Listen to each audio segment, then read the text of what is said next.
देखिए भैया, ये वाला ना अनक्लेम्ड का पार्ट 2 है। पहला पार्ट सन 84 के आसपास करीबन 20 साल पहले बनाया था, तो इस वजह से आवाज़ में आपको डिफरेंस देखने को मिल सकती है। तब अनकॉन्फिडेंस वाला इंसान था, आज थोड़ा कॉन्फिडेंस से भरा हुआ इंसान है, इसीलिए थोड़ा अंतर देखने को मिल सकता है।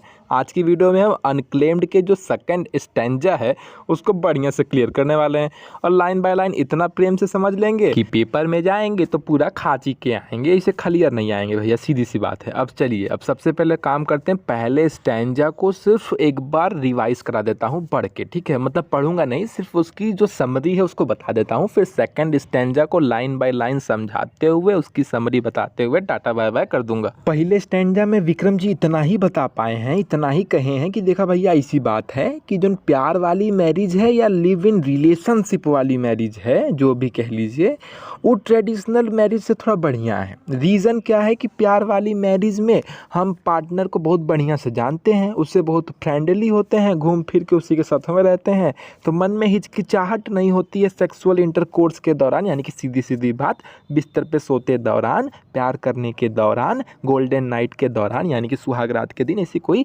डिस्टर्बेंस, कोई प्रॉब्लम नहीं होती है, क्योंकि हम उस सामने वाले इंसान को बढ़िया से एकदम जान रहे हैं ना, बस ये बात है। जबकि ट्रेडिशनल मैरिज या कस्टम मैरिज, यानी कि जो शादी वाली मैरिज है, जो रीति रिवाज के अनुसार की जाने वाली मैरिज है, उसमें क्या होता है कि सामने वाले पर्सन को जान नहीं होते हैं, मतलब जान नहीं रहे होते हैं, इसी वजह से मन में हिचकिचाहट होती है। प्यार करने के दौरान उस हिसाब से हम खुल के अपना जो वहसी वाला रूप है, दरिंदा वाला, वो दिखा नहीं पाते हैं। यही को भैया बढ़िया नहीं मान रहे थे, कहते ना ये खराब है, वो वैसी रूप दिखाओगे तभी सामने वाली पार्टी, यानी कि आपके जो पार्टनर है, उसको मजा आएगा, वरना तो घंटा नहीं कुछ चलेगा। इसी वजह से वो ट्रेडिशनल जो मैरिज है उसमें थोड़ा उस हिसाब से प्लेजर नहीं देख पा रहे थे, उस हिसाब से शांति या जो भी कह लीजिए वो खुशी महसूस नहीं कर पा रहे थे। इसी वजह से उसके बेसिस पे बता रहे थे कि हाँ, ये जो स्ट्रेंजर्स मैरिज है या लिव इन रिलेशनशिप वाला जो कॉन्सेप्ट है वो ज़्यादा बढ़िया है ट्रेडिशनल मैरिज की अपेक्षा।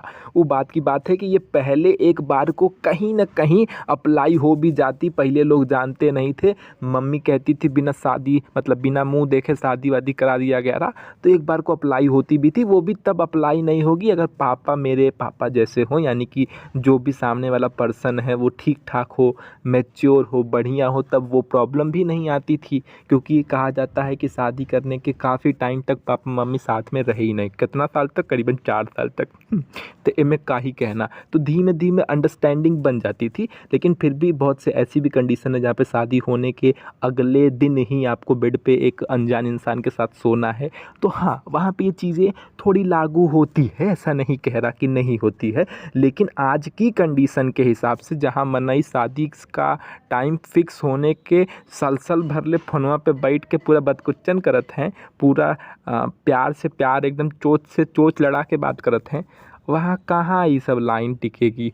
ये लिए सब पहले के हिसाब से एप्लीकेबल था, आज के हिसाब से तो बिल्कुल नहीं है, क्योंकि लोग आजकल इतना बातचीत करते हैं कि कोई ऐसा मन में वो जो हिचकिचाहट है वो रही नहीं जाती है, सब खत्म हो जाता है। तो उम्मीद करते हैं यहाँ तक का कॉन्सेप्ट समझ में आया होगा, ठीक है। तो वही उन्होंने इसमें बताया है, उन्होंने बताया कि ट्रेडिशनल मैरिज या जो सोशल रीति रिवाज के साथ जो मैरिज होती है उसमें हम आसानी से मिंगल नहीं हो पाते, आसानी से मिल नहीं पाते हैं, और जब वो बेड वाला टाइम होता है, यानी कि गोल्डन टाइम होता है, यानी कि शादी से क्या कहते हैं, सुहाग रात का दिन होता है, तो उसमें हम अपनी फीलिंग्स को अच्छे से शो नहीं कर पाते हैं, हमको रिलेशनशिप बनाने में डिफ़िकल्टीज़ होती हैं, बहुत सारी प्रॉब्लम होती है, और उस हिसाब से हम खुशी की अनुभूति नहीं कर पाते हैं, जैसा कि हम एक अपने जान पहचान, यानी कि स्ट्रेंजर, यानी कि जो क्या कह सकते हैं, लिविंग रिलेशनशिप या लव मैरिज है, उसमें हम कर पाते हैं। उसमें हम सामने वाली पार्टी को जानते हैं, खुल के अपनी फीलिंग्स को शो कर पाते हैं, बढ़िया से दिखा पाते हैं, वैसी दरिंदा वाला रूप ले आ पाते हैं।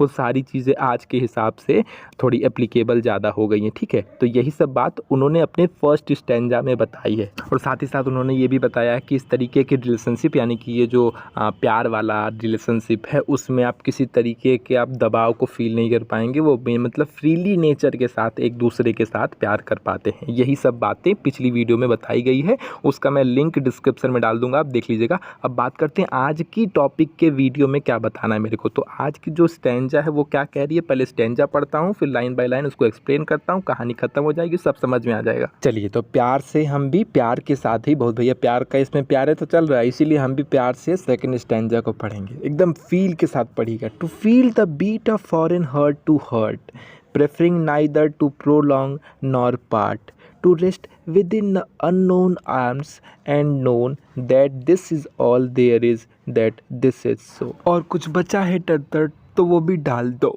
क्योंकि हम इसी फीलिंग में सब कुछ पढ़ जाएंगे। नहीं मालिक, ख़त्म हो गया, अब लाइन पे आ जाइए, लाइन का मतलब बताइए। वैसे भी बच्चा आपका इंतज़ार कर रहा है, लेट हो जाएगा ना तो मन ही मन इतना गरियाएगा ना, इतना गरियाएगा कि तुमको का ही बताएं, हम बता नहीं पाएंगे। अच्छा सॉरी बता रहे। To feel the beat of foreign heart to heart, feel मतलब महसूस करता है, बीट मतलब पता ही ना, हार्ट बीट वाला, वही फॉरेन मतलब स्ट्रेंजर पर्सन, बाहरी पर्सन, हर्ट टू हर्ट तो पता ही है, दिल से दिल, ठीक है। तो यहाँ पे ये पोएट ये कहना चाह रहे हैं कि जो इंडियन ट्रेडिशनल मैरिज होती है उसमें जो कपल्स होते हैं वो क्या होते हैं, स्ट्रेंजर्स होते हैं, और वो एक दूसरे की हर्ट की भावनाओं को यानी कि हर्ट बीट को फील नहीं कर पाते, महसूस नहीं कर पाते हैं।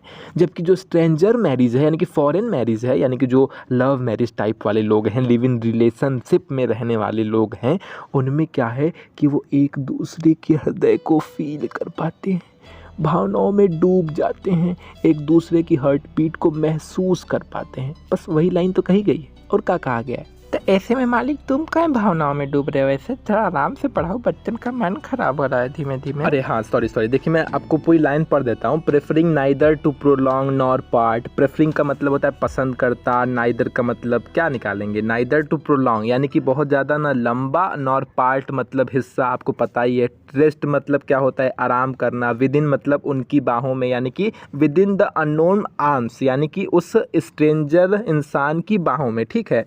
That this is all there is that this is so, और इसी में सब कुछ है और यही सब है, ठीक है। ऐसी कुछ लाइन यहाँ का बनेगा। That मतलब वह होता है, this मतलब यह होता है, ये सब क्या बताना है आपको, लाइन बाय लाइन आपको समझ में आ रहा है। मैं आपको एक्सप्लेनेशन बताता हूँ कि एक्सप्लेनेशन क्या है। देखिए, जो स्टैंजा की पहली लाइन है, जो टू फील द फॉरेन वाली जो लाइन है, उसमें क्या कह रहा है कि जो ट्रेडिशनल मैरिज होती है उसमें जो शादीशुदा जो लोग होते हैं, हस्बैंड वाइफ होते हैं, वो स्ट्रेंजर होते हैं और वो एक दूसरे के समीप आने में, पास आने में बहुत टाइम लेते हैं। जबकि जो आप लव मैरिज वाले लोग हैं वो एक दूसरे के पास आने में टाइम नहीं लेते हैं, वो एक दूसरे की हर्ट टू हर्ट बीट, यानी कि जो हर्ट टू हर्ट बीट है उसको भी फील कर पाते हैं, क्योंकि वो बहुत ज़्यादा एक दूसरे के करीब होते हैं, उनके मन में किसी प्रकार की हिचकिचाहट नहीं होती। यही तो लाइन है। दूसरी लाइन जो प्रेफरिंग वाली लाइन है, सेकेंड लाइन, वो ये कह रही है कि ट्रेडिशनल मैरिड कपल जब एक दूसरे से बोर हो जाते हैं, यानी कि एक दूसरे से जब उनका मन भर जाता है, अगर भर जाता है, जो कि भर जाता है,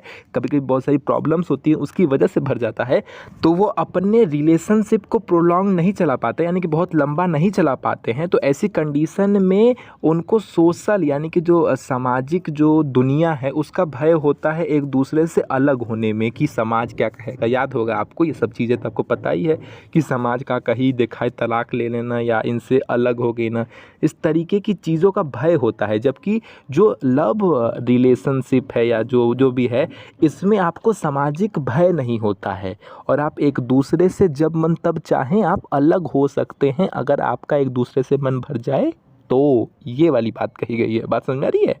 तो उसी को लिखा गया है neither to prolong nor part, ठीक है। आगे देखते हैं। उसके बाद जो थर्ड लाइन में कहा गया है कि जो स्ट्रेंजर्स होते हैं, यानी कि जो वो लोग होते हैं जो शादीशुदा लोग नहीं होते हैं, यानी कि जो लव मैरिज वाले लोग हैं, वो एक दूसरे की बाहों में बहुत ज़्यादा रिलैक्स महसूस करते हैं, बहुत अच्छा महसूस करते हैं, और उनको सेक्सुअल इंटरकोर्स के दौरान भी उन्हें बहुत प्लेजर, बहुत आनंद की प्राप्ति होती है। जबकि ऐसा कुछ शादीशुदा मैरिज, यानी कि जो सोशल कस्टम के साथ, सामाजिक रीति रिवाज के साथ शादी करते हैं, उनमें ऐसा नहीं होता है। वो लोग एक दूसरे की बाहों में कुत्ता काटता है ना, ये कर जाते हैं ना। हाँ, तो यहाँ पे यही कहना चाह रहा है कि वो एक दूसरे की बाहों में अच्छा फ़ील नहीं करते हैं, ठीक है? और ना ही सेक्सुअल इंटरकोर्स के दौरान ही वो एक दूसरे की बाहों में बहुत ज़्यादा प्लेज़र टाइप सा फ़ील करते हैं। और लास्ट लाइन में यही कहा गया है कि ये जो प्यार है 2 स्ट्रेंजर्स के बीच में, यही सब कुछ है, इसी में सब कुछ बसा हुआ है भैया। सब इसी में है, सब कुछ वही सेक्सुअल इंटरकोर्स ही तो दुनिया का सब कुछ है, वरना ज़िंदगी में कुछ रह ही ना गया हमरे। बाकी हम भी आपके प्यार के लिए, आपकी खुशी के लिए इसका एक्सप्लेनेशन भी नीचे लिख दिए हैं, ठीक है? देख के पढ़ लीजिएगा। ये रही वो लाइन जो हम आपको समझा रहे थे, they forget themselves in each other arms where the married couples feel great hesitation in making sex. समझ में आ रहा है ना कि ये एक दूसरे, जबकि जो लव मैरिज वाले कपल हैं बहुत जल्दबाजी है, इसी वजह से दिक्कत हो रही है। बात यह है कि जब लव मैरिज वाले जो कपल हैं वो एक दूसरे की बाहों में बहुत अच्छा फील करते हैं, जबकि जो शादीशुदा लोग हैं वो बहुत ज़्यादा आपस में सेक्स करते दौरान, यानी सेक्सुअल इंटरकोर्स के दौरान बहुत सारा हेजिटेशन, बहुत हिचकिचाहट मन में रखते हैं। हस्बैंड वाइफ उस तरीके से बिहेव नहीं कर पाते हैं, उस तरीके से प्यार नहीं कर पाते हैं, उस तरीके से सेक्स नहीं कर पाते हैं। यही सब लाइन घुमा फिरा के इसमें लिखी गई है। सारी चीज़ें हम डाल दिए हैं, सब कुछ लिख दिए हैं। कहानी एक्सप्लेन करेंगे, बहुत लंबा हो जाएगा। टॉपिक भी वैसा है कि आपको सुनते हुए ख़राब भी नहीं लगेगा, हमको कहते हुए बहुत ख़राब लग रहा है, इसलिए टाटा बाय बाय, मिलते हैं अगली वीडियो में। और कमेंट कर दीजिएगा प्यारा सा।